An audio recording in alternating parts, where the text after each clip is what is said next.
Comedy jokes எல்லாத்துலேயும் பாருங்கள் doctors jokes. நான் தர்மதுரை படத்துக்காக, மருத்துவர்களை பற்றி நான் எடுத்த படத்துக்காக நான் வாங்கிய முதல் விருது டாக்டர் குருசங்கர் அவர்கள். ப்ளஸ் டூவில் மட்டும் நான் நினச்ச மார்க் அடைஞ்சிருந்தேன்னா ஒருவேளை நான் மருத்துவத்துறைக்கு போயிருப்பேன். மார்க் கொஞ்சம் குறைவாக எடுத்துட்டேன், அதனால உள்ளே விடலை. ஔவையார் சொன்னது அறம் செய்ய விரும்பு. இது என்ன புதுசாக இருக்குது? அறம் செய்து பழகு. நம்மலாம் பழக்க வழக்கத்துக்கு அடிமைகள். மதுவை குடித்து பழகுவது போல, புகை பிடித்து பழகுவது போல பழகிட்டால் நம்மளால் விட முடியாது. படம் பார்த்து பழகினவன் படத்தை விட முடியாது. அவர்களை உறுப்பு திருடர்களாக சித்தரிப்பது. ஏன்னா விருப்பம் இருந்தால் தான் செய்யவே முடியும். முதல்ல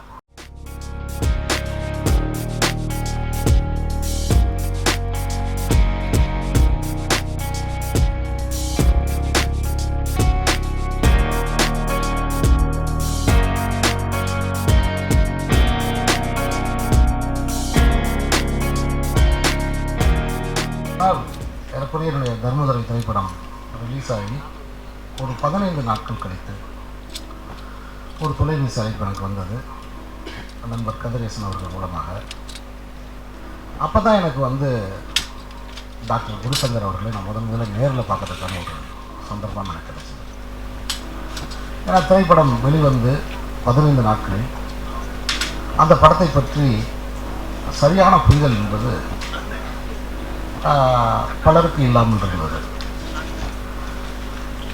அந்த தருணத்தில் அந்த படத்தை பற்றி முதலாக அண்ணன் கலைப்புலித்தான் அவர்கள் தான் நேர்மையாக தன்னுடைய இணையதளத்திலே ஒரு கருத்து வெளியிட்டார். அந்த படம் சிறப்பாக சென்று கொண்டிருக்கிறது என்று நிறைய ரகசிய வாழ்த்துக்களை மட்டும், அதுவும் ஒரு சில ரகசிய வாழ்த்துக்களை மட்டும் பெற்றுக்கொண்டிருந்த பொழுது பொது வெளிகளில் அதை படத்தை பற்றிய கருத்தை யாரும் வெளியே சொல்லாத ஒரு சூழலில் என்னை மதுரையைச் சேர்ந்த மீனாட்சி மருத்துவமனையின் தலைவர் அவர்கள் என்னை அழைத்து எனக்கு பொன்னாடை போர்த்தி கையிலே ஒரு விருது பட்டயமும் தந்தார்.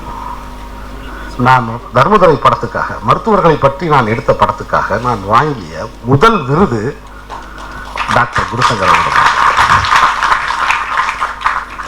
காற்றில் மிதப்பது போன்ற ஒரு உணர்வு எனக்கு ஏற்பட்டது.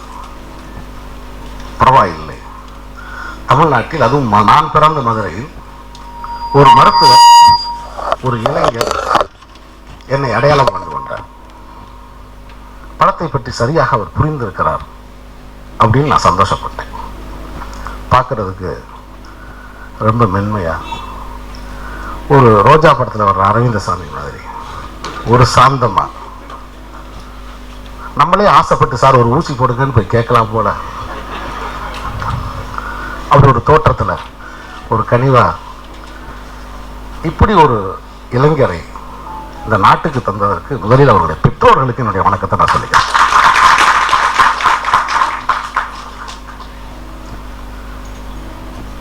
ஏன்னா ஒருமுறை ஜெயகாந்தன் அவர்கள் குறிப்பிட்டார்கள், மனிதாபிமானம் வளர்ந்ததால் மருத்துவம் வளர்ந்தது. மனிதாபிமானத்தில் ஊழல் என்றால், மருத்துவத்தில் ஊழல் என்றால் அது மனிதாபிமானத்தில் ஊழல் இல்லையா அப்படின்னு கேட்டார். ஸோ சக மனிதனை காப்பாற்றணும் அப்படிங்கிற மனிதாபிமானம் நல்லா வளர்ந்தனால தான், அந்த மனிதாபிமான உணர்வோட வெளிப்பாடு தான் மருத்துவம் அப்படின்னு ஜெயகாந்தன் அவர்களோட சொன்னார். சமூகத்தில் மருத்துவம் வியாபாரம் ஆகிக்கிட்டு இருக்கு அப்படிங்கிறது நம்ம எல்லாருக்குமே ஓரளவுக்கு தெரியும். அது எப்படின்னா கையில் இருக்கிற புண்ணு மாதிரி. கையில் இருக்கிற புண்ணை காரணம் காட்டி உடலையே நம்ம குற்றம் சொல்லக்கூடாது. ஸோ மருத்துவத்துறையின் மீது இருக்கிற புதிய நம்பிக்கையை நமக்கு யார் தர்றாங்கன்னா குருசங்கர் மாதிரி இளைஞர்கள். நாங்கள் இலவசமாக மருத்துவம் பார்க்கிறோம், இல்லாதவர்களுக்கு. பணம் படைத்தவர்களிடம் நாங்கள் ஒரு சிறிய தொகையை பெற்றுக்கொள்கிறோம் அப்படின்னு நேர்மையாக மேடையில் சொல்கிறோம். ஸோ ஒரு குழந்தை இந்த படங்களை பார்க்காம நேரியாமல் கண்ணீர் வந்துருச்சு. அதனால தான் நான் என்னோட தர்மதுரை படத்தில் நான் ஒரு வசனம் எழுதினேன். இந்த படம்லாம் பார்த்துருப்பீங்க நம்புகிறேன். நான் உலகத்தில் உடலில் உண்டாகிற வலியை நீக்கிறவன் தான் கடவுள். ஆடம்பர வாழ்க்கைக்கு ஆசைப்படாம மக்களுக்கு சேவை செய்யணுன்ற எண்ணத்தோட நீங்க இதை செஞ்சீங்கன்னா நீங்களும் கடவுளாகலாம். ஸோ அந்த குழந்தை அன்பென்ற மலையிலே அகிலங்கள் நனையவே அதிரூபன் தோன்றினானே அப்படின்னும் போது அந்த குழந்தையோட பார்வைக்கு குருசங்கர் அதிரூபன் தான். ஏன்னா அந்த குரு பேச முடியாத அந்த குழந்தைக்கு ஒரு பேச்சை கொடுத்தது வந்து ஒரு மருத்துவர் தானே. ஸோ அந்த மருத்துவர் தான் அந்த நேரத்தில் கடவுள். எனக்கு ரொம்பவும் நெகிழ்ச்சியாகவும் ரொம்பவும் சந்தோஷமாகவும் இருக்குது இந்த மேடையில். ஏன்னா நான் வந்து அடிப்படையில் எனக்கு டாக்டர்ஸ்னாலே ரொம்ப பிடிக்கும். +2 மட்டும் நான் நினச்ச மார்க் அடைஞ்சிருந்தேன்னா ஒருவேளை நான் மருத்துவத்துறைக்கு போயிருப்பேன். மார்க் கொஞ்சம் குறைவாக எடுத்துட்டேன், அதனால உள்ள விடலை. ஆனால் டாக்டர்ஸ் மேலே எனக்கு ரொம்ப ஒரு ஈர்ப்பு. அதனால தென்மேற்கு பருவ காற்று என்னோட படத்தில் கூட நான் அந்த டாக்டர் கோட்டை போட்டுக்கிறேன். ஸோ டாக்டர்ஸ் மேலே எனக்கு ஒரு காதலே உண்டு எனக்கு. அதுக்கு அடிப்படையான காரணம் என்னன்னா, சிறு வயசுல இருந்து சின்ன வயசுல இருந்து நோயுற்ற என் பக்கத்துல எங்க வீட்டுக்கு பக்கத்துல என்னோட அருகாமையில் நான் பார்த்தவங்கள்ட்ட நான் ரொம்ப அன்பு செலுத்தினவங்க எல்லாம் கையெடுத்து கும்பிட்டது டாக்டர் தான். இதை நான் பக்கத்துல இருந்து பாருங்க. திருமுருக கிருபானந்த வாரியார் ஐயாவிட்ட வந்து நான் வந்து எனக்கு அவரை தெரியும், அவரோட இதில் நான் படிச்சிருக்கேன். நான் அவரே வந்து அவரோட பக்கத்துல பார்க்கும்போது அவர் ஒரு மருத்துவர் தான் அப்படி கூப்பிட்டார். ஸோ மருத்துவர் அப்படிங்கிறது வந்து வாழ்க்கைக்கு ரொம்ப முக்கியமான ஒரு இன்றைய காலகட்டத்தில் சேவை மனப்பான்மையோட, வியாபார நோக்கம் இல்லாமல், வியாபார கலப்பு இல்லாமல். ஏன்னா கடந்த 20-25 வருடங்களாக ஊடகங்களில் அதிகமாக கேலிக்குரியவர்களாக இருந்தது வந்து மருத்துவர்கள் தான். காமெடி ஜோக்ஸ் எல்லாத்துலையும் பாருங்க, டாக்டர்ஸ் ஜோக்ஸ். இந்த வருத்தம் எனக்கு இருந்துகிட்டே இருந்துச்சு. அவர்களை உறுப்பு திருடர்களாக சித்தரிப்பது, ஏதோ சமூகத்தில் ஏதோ ஒரு மூலையில் யாரோ ஒருத்தர் தப்பு பண்றான்றதுக்காக ஒட்டுமொத்த மருத்துவர்களையும் குறை சொல்வது. மருத்துவர்கள் உலகெங்கும் இருக்கிறாங்க. இராணுவத்தில் மருத்துவர்கள் இருக்காங்க, எல்லை பகுதிகளில் மருத்துவர்கள் இருக்காங்க, அரசாங்க மருத்துவமனைகள் இருக்காங்க. ஏன் என்னோட 2 குழந்தைகளும் பிறந்தது அரசாங்க மருத்துவமனையில். என்னுடைய இளைய மகளை காப்பாற்றியது ஒரு அரசாங்க மருத்துவமனையில் இருக்கிற ஒரு மருத்துவர், ஒரு பெண் மருத்துவர். அவங்களோட பேரை தான் என் மகளுக்கே நான் வச்சேன். அப்போ உலகெங்கும் மருத்துவர்கள் உன்னதமான பணியை செய்கிறாங்க. இந்த அறம் செய்ய விரும்பு, அறம் செய்து பழகுன்னு ஒரு தலைப்பு இருந்துச்சு. ஆக்சுவலா ஔவையார் சொன்னது அறம் செய்ய விரும்பு. இது என்ன புதுசா இருக்கு? அறம் செய்து பழகு. அவங்க மெடிக்கல் டேர்ம்ல சொல்றாங்க. ஔவை சொன்னது இலக்கிய டேர்ம். ஏன்னா விருப்பம் இருந்தாதான் செய்யவே முடியும். முதல்ல பல பேருக்கு விருப்பம் இருக்கும், செய்ய முடியாது. இது அறம் செய்து பழகுனா நம்மெல்லாம் வந்து பழக்க வழக்கத்துக்கு அடிமைகள். மதுவை குடித்து பழகுவது போல, புகைப்பிடித்து பழகுவது போல. அறம் செய்ய பழகு. பழகிட்டா நம்மளால விட முடியாது. படம் பார்த்து பழகினவன் படத்தை விட முடியாது. ஸோ அது ஒரு மதுரைக்காரர் சொல்றது கரெக்டாக தான் இருக்கும். ஏன்னா அவங்க பழக்க வழக்கத்துக்கு ரொம்ப முக்கியத்துவம் கொடுக்குறவங்க. ஸோ இந்த அறம் செய்து பழகு அப்படிங்கிற இந்த புதிய கோட்பாடோட மதுரை மீனாட்சி மிஷன் மருத்துவமனையின் தலைவர் என்னுடைய நண்பர் குருசங்கர் அவர்கள்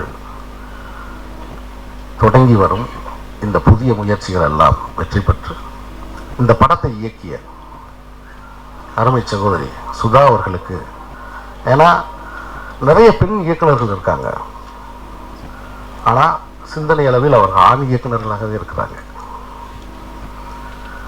ஒரு குரு சிஷ்யை உறவை மிக கண்ணியமாக, மிக மேன்மையாக தன்னுடைய இறுதி சுற்று திரைப்படத்தில் காட்டிய, ஏன்னா இதில் பேஷண்ட் எல்லாமே பெண்கள், அதனால தான் ஒரு பெண் இயக்குநர்கிட்ட கொடுத்துருக்காங்க இந்த படத்தை. ஸோ இந்த படங்களை சிறப்பாக எடுத்த அவருக்கு என்னுடைய பாராட்டுக்கள், என்னுடைய வாழ்த்துக்கள். நன்றி, வணக்கம். எல்லாருக்கும் என்னோட நமஸ்காரத்தை தெரிவிச்சுக்கிறேன். எனக்கு 4 வயசு வரைக்கும் பேச்சு வரல. எனக்கு மீனாட்சி மிஷன் மருத்துவமனையில் தான் எனக்கு உள் அன்னப்பிள்ளை சரி பண்ணாங்க. அவங்களுக்கு என்னோட நமஸ்காரத்தை தெரிவிச்சுக்கிறேன். நான் இந்த அளவுக்கு சன் சிங்கர், சூப்பர் சிங்கர் போயிருக்கேன், அதுக்கும் மீனாட்சி மிஷன் மருத்துவமனை தான் காரணம். நீங்க வந்து ஒரு ஸ்பெஷல் சர்ப்ரைஸ் பண்ண போறீங்க ஸ்டார் விஜய் சேதுபதிக்கு நாங்க கேள்விப்பட்டோம். என்ன சர்ப்ரைஸ் அது? அவங்களுக்காக ஒரு சின்ன பாட்டு ப்ளீஸ் ப்ளீஸ் பாடுங்க. எதுக்காக கிட்ட வந்தாலோ எதை தேடி விட்டு போனாலோ விழுந்தாலும் நான் உழைஞ்சு போயிருந்தாலும் நீ இருந்தாலும் போதும் நிவர்ந்துடுவானே நானும் அடுத்த என்பது மாவனை சிக்காமல் போவது யாரும் இல்லை வலையில்லா வாழும் வாழ்க்கையே தேவையில்லை அடக்காத என்பது மாவனை கண்ணீரம் கூட சொந்தமில்லை வழியில்லா வாழும் வாழ்க்கையே தேவையில்லை என்னை மாற்றும் காதலே உன்னை மாற்றும் காதலே எதையும் மாற்றும் காதலே காதலே என்னை மாற்றும் காதலே உன்னை மாற்றும் காதலே எதையும் மாற்றும் காதலே காதலே.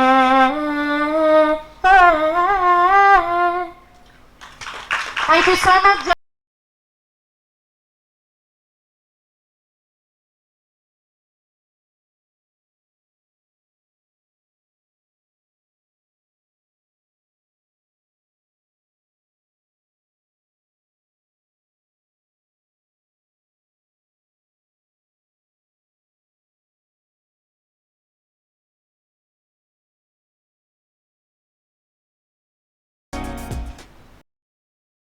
மொத்தமாக என்ன அவங்க பேசுகிறது சிரிக்கிறத பார்த்தா படம் எடுக்காமல் கூத்தடிச்சிருக்காங்கன்னு நினைக்கிறேன். ஜிவி அடிக்கடி சொல்லிகிட்டே இருப்பார், அஸ்டண்டேட்டில் உருவாக்குறீங்களா இல்லை உங்கள் கூடத்தில் அரசியல்வாதியில் உருவாக்குறீங்களா சார் அப்படின்னு. பிரசாந்த் உண்மையிலேயே நல்ல ஒர்க்கர், அதில் எந்த விதமான டவுட்டுமே கிடையாது. ஏன்டா அப்புறம் உத்து கவனிச்சா தான் அதை அவனுக்கு படத்துக்கு வேலை பார்த்துக்கிட்டு இருந்திருக்கான். எங்கள் மனைவி வேறு என்ன அஸ்டண்ட்டுங்க, எவ்வளோ நன்றி கடனுங்க, உங்கள் பேரை பின்னால் போட்டிருக்காப்புல, எந்த அசிஸ்டன்ட் இப்படி போட மாட்டாளுங்க அப்படின்னு. அதுக்கப்புறம் தான் தெரியுது அவள் அப்பா பேர் பாண்டியராஜ். ஏன்னா ஒரு நாள் வந்து பயங்கர கஷ்டத்தில் ஒரு 25 லட்ச ரூபா பணம் வேணுமா சார் அப்படின்னு கேட்டேன். எவ்வளோ சார்? 75 அப்படின்னு. ராம சார் அப்படின்னு 75 போட்டு விட்டார். அப்படி ஒரு அப்புறாணி மனிதர். கொஞ்சம் கேர்ஃபுல்லாக இருங்க சார் இந்த சினிமாவில், உங்களை வச்சு தான் சார் படம் பண்ணுவேன் அப்படின்னு சொல்லிக்கிட்டு இருந்தார். ஒரு 3 கோடி ரூபாயை பேங்க்லேயே போட்டு அவரையும் கூட்டு போயிட்டான்.